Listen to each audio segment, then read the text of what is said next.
Glamorgan fight back after another Brown century for the home side. A century from Phil Salt helped Sussex take control at Hove on day one.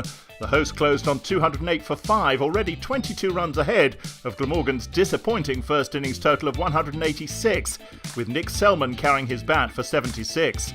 With Salt falling just before the close on the first day, David Wiese was the new man alongside Ben Brown, but it was the skipper who set the pace as Sussex set out to build a big lead.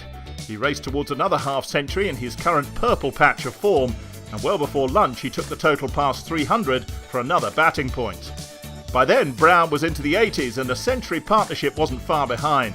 When Wiese was finally dismissed, bowled by Van der Gugten, they'd added 107 and his share was 35. Brown's century followed soon after, his second in as many games and his 17th in first-class cricket.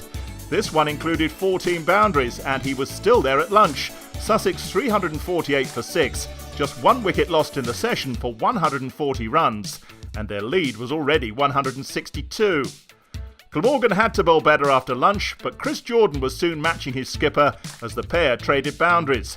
They'd shared a stand of more than 300 at Northampton last week, but they added just 55 this time before Jordan edged Labuschagne behind for 35. Brown continued undaunted, with newman Briggs more than happy to back him up in similar fashion, and another useful stand developed with another batting point added before Brown finally departed, caught by Root off De Lange for a superb 130. After Brown was dismissed, the end of the innings came quickly. Briggs was caught by Carlson off De Lange for 24. And in the bowler's next over, Mir Hamza was bowled for 1.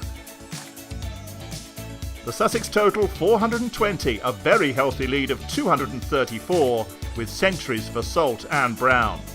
Glamorgan were up against it, and their situation soon worsened when they batted again. With no change to the deficit, Hemfrey was plumb LBW to Hamza in the first over to complete a pair for the match. Selman and Labuschagne made it through to tea, with Glamorgan 15 for 1 and still deep in trouble. Their continued survival seemed to be the Welsh side's only hope, and with Selman playing cautiously and Labuschagne playing some shots, they did reach a 50 partnership which at least put a dent in Glamorgan's huge arrears. And the longer Labuschagne batted, the more the prospect of an innings defeat faded. The Australian dealt almost exclusively in boundaries and hit 3 in one Hamza over to bring up his half-century.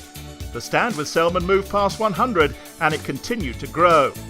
At stumps, the pair had added 137 for the second wicket and reduced Glamorgan's deficit to 97 with 9 wickets left. Labuschagne a superb 77 not out and Selman 45. Sussex still very much on top, but they'll want to break this stand quickly on day 3.